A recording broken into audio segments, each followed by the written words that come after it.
Assalomu alaykum barchaga. Mana bugun biz Energetika vazirligi huzuridagi qayta tiklanuvchi energiya manbalari milliy ilmiy tadqiqot institutiga tashrif buyurdik.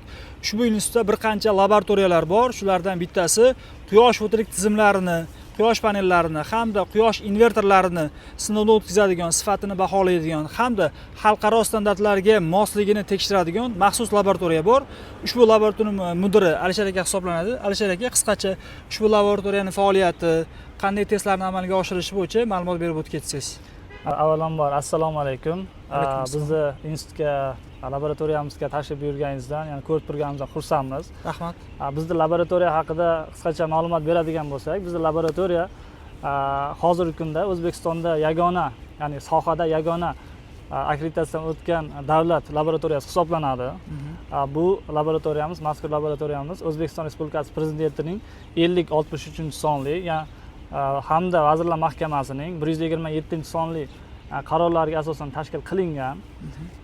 Bizni laboratoriya o'z faoliyatini akkreditatsiya O'zbekiston akkreditatsiya markazi tomonidan taqdim qilingan maxsus guvohnoma asosida o'z faoliyatini olib boradi. Bu guvohnoma xalqaro tan olingan guvohnoma hisoblanadi. Bu degani bizda beriladigan xulosalarimiz, ya'ni bayonnomalarimiz xalqaro darajaga, ya'ni o'tadi. Bu chunki xalqaro sertifikatga ega bo'lganligimiz uchun. Bizda laboratoriyada mutaxassislarimiz xalqaro sertifikatga ega. O'sha quyosh panellarini joyiga borib, o'sha ishlab chiqaruvchilar bilan qanaqa test qilinadi, qanaqa ishlab chiqariladi, hammasi bilan tanishib qaytishgan. Hozirda bizda laboratoriyamiz, ya'ni akkreditatsiya sohasida 21 ta tur sinov usuliga egamiz. Bular qaysilar? Quyosh panellari, quyosh invertorlari, quyosh stansiyalari, quyosh kollektorlari va elektr energiyasining sifat ko'rsatkichlarini sinovdan o'tkazish imkoniyatimiz mavjud. Tushunarli. Demak, hozir biz Lonji quyosh panellarini ushbu laboratoriyaga olib keldik. Ushbu laboratoriyada real quyosh panellarini bir qancha turlardagi sinovlar orqali tekshirib ko'ramiz. Qani, marhamat.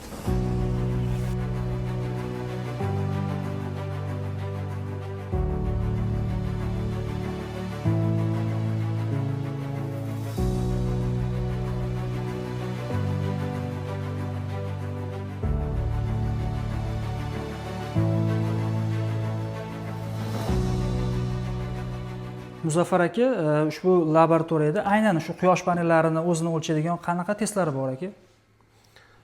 Hozirda bizda mavjud quyosh panellarini birinchi o'rinda sifat ko'rsatkichlari, ya'ni bu chiqish parametrlari, keyin uni xavfsizligi va uni mexanik yuklamaga bardoshlilik sinovlari joriy qilingan. Ya'ni bizda 12 ta turdagi quyosh panellari sinovlari hozirda mavjud. Demak, 12 ta sinov turi orqali siz quyosh panellarini xavfsizlik ko'rsatkichlari bo'yicha, chiqish parametrlari bo'yicha va bundan tashqari shu mexanik mustahkamlik bo'yicha parametrlarni o'lchab, o'sha standartga muvofiqligini tekshirasiz ushbu laboratoriyada. Albatta, albatta.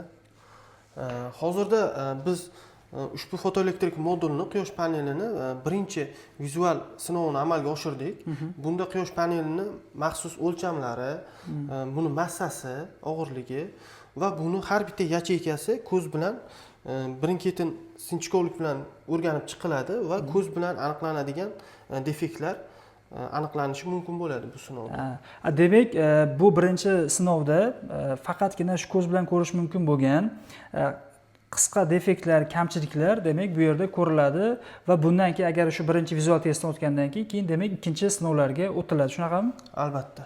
Albatta. Demak, biz hozir ikkinchi sinovga o'tamiz. Demak, biz vizual testni tugatdik. Vizual testda demak o'sha yorug'lik tushirilib, har bitta qismi quyosh panellarini, quyosh elementlarini va ichidagi tolalari tekshirib ko'rildi.